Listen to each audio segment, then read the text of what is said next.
Imagine um território repleto de riquezas minerais, repleto de ouro e diamantes, que impulsionou a economia de um império inteiro, mas que, de forma intrigante, permanece isolado do oceano. Minas Gerais, esse gigante interiorano do Brasil, esconde uma narrativa fascinante por trás de sua ausência de costa marítima. Essa configuração não resulta de mero acaso geográfico, mas de decisões calculadas pela monarquia portuguesa durante o período colonial. Vamos mergulhar nessa jornada histórica, desvendando camadas de intrigas, explorações e estratégias que moldaram as fronteiras atuais. Tudo inicia com o sistema das capitanias hereditárias, implantado por Portugal em 1534 para colonizar o vasto território brasileiro. Essas divisões administrativas, semelhantes a feudos, foram distribuídas a donatários leais à coroa, com o objetivo de explorar recursos e expandir domínios.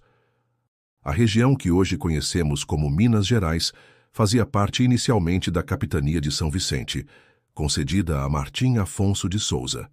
No entanto, o foco inicial dos colonizadores concentrava-se no litoral, onde o comércio de pau-brasil e a agricultura de cana-de-açúcar prosperavam. O interior, montanhoso e desafiador, permanecia largamente inexplorado, habitado por povos indígenas resistentes e coberto por densas florestas. A virada dramática ocorre no final do século XVII, com as expedições dos bandeirantes paulistas. Esses aventureiros intrépidos, descendentes de portugueses e indígenas, partiam de São Paulo em busca de escravos indígenas e metais preciosos. Liderados por figuras como Antônio Rodrigues Arzão e Borba Gato, eles penetraram o coração do território, descobrindo veios auríferos em áreas como o Rio das Velhas e Sabarabuçu, por volta de 1693. Essa revelação desencadeia o ciclo do ouro, uma febre que atrai milhares de colonos, escravos africanos e imigrantes, transformando vilarejos em cidades opulentas como Vila Rica, atual Ouro Preto, e Mariana. O ouro flui em quantidades impressionantes. Estima-se que, entre 1700 e 1800, Minas exporte cerca de 1.200 toneladas do metal, representando 80% da produção mundial na época. Esse tesouro não apenas enriquece Portugal, financiando palácios e guerras, mas também altera o equilíbrio de poder na colônia. Contudo, essa abundância gera preocupações na metrópole. A coroa portuguesa, sob o reinado de Dom Pedro II e, posteriormente, Dom João V, percebe o risco de contrabando e rebeliões.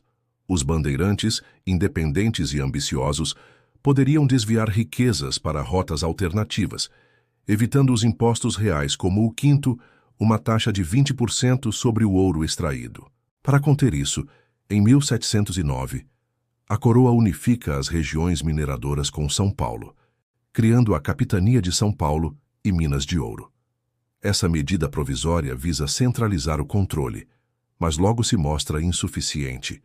Os conflitos entre mineiros e emboabas forasteiros, principalmente portugueses, culminam na Guerra dos Emboabas, 1707 e 1709, onde os paulistas são derrotados, perdendo influência sobre as minas.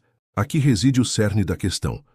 Em 1720, Dom João V decreta a separação definitiva, elevando Minas a uma capitania autônoma, com Antônio de Albuquerque Coelho de Carvalho como primeiro governador. Essa nova unidade administrativa abrange o interior rico em minérios, mas deliberadamente exclui qualquer acesso ao Atlântico. As fronteiras são traçadas de modo a confinar Minas entre as serras da Mantiqueira e do Espinhaço, isolando-a dos portos costeiros. Por quê? A estratégia é genial e implacável: forçar todo o escoamento de ouro pelo porto do Rio de Janeiro sob vigilância direta da coroa. Caminhos como o Caminho Novo, aberto por Garcia Rodrigues Pais em 1700, conectam as minas ao rio, permitindo a cobrança rigorosa de tributos e a supressão de rotas clandestinas. Qualquer tentativa de desvio para o litoral de São Paulo ou Espírito Santo é punida com severidade, incluindo execuções e confisco de bens. Essa configuração não é aleatória. Reflete a geopolítica colonial. Portugal, enfraquecido por terremotos e dívidas, depende do ouro mineiro para sustentar sua posição global. Manter Minas sem litoral evita que os colonos tenham autonomia econômica, reduzindo o risco de independência precoce. Fatos curiosos ilustram essa tensão.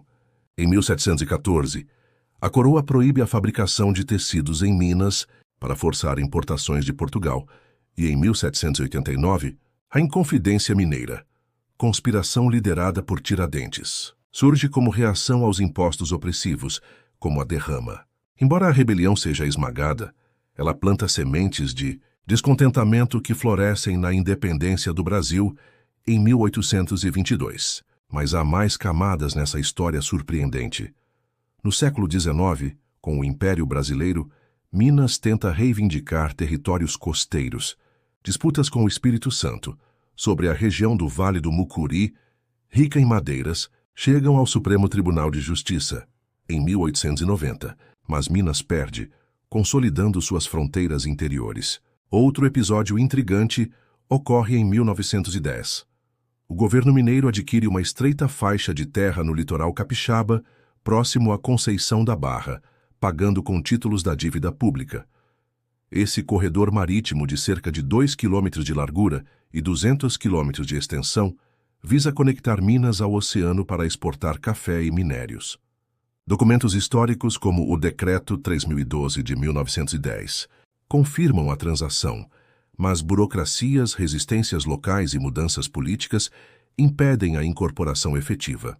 Hoje, essa faixa permanece uma curiosidade cartográfica, nunca completamente integrada, simbolizando o litoral perdido de Minas. Geograficamente, as montanhas atuam como barreira natural, mas o verdadeiro impedimento sempre foi político. Comparado a estados como Bahia ou Rio Grande do Sul, com costas extensas, Minas desenvolve uma identidade interiorana forte, celebrada em sua culinária, pense no pão de queijo e feijão tropeiro, e em atrações como o Mar de Minas. O Lago Artificial de Furnas, criado na década de 1960 para hidrelétricas, que oferece praias fluviais e turismo náutico. No entanto, fósseis encontrados em Januária revelam que, há 550 milhões de anos, durante o período Ediacarano, um mar raso cobria partes do território, deixando vestígios de criaturas primitivas como Claudina. Essa pré-história adiciona um toque de ironia. Minas já foi banhada pelo oceano, mas perdeu esse privilégio há anos.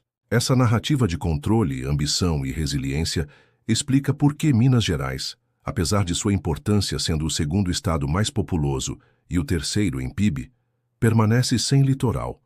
Ela destaca como decisões do passado ecoam no presente, influenciando economia, cultura e identidade. Fatos como esses nos fazem refletir sobre as fronteiras invisíveis que moldam nações. Se essa história te cativou e revelou segredos surpreendentes sobre o Brasil, não esqueça de curtir o vídeo, se inscrever no canal para mais conteúdos históricos fascinantes e ativar o sininho para notificações. Ah, e olha só, tem outro vídeo incrível aparecendo na tela agora mesmo. Clique e continue a jornada.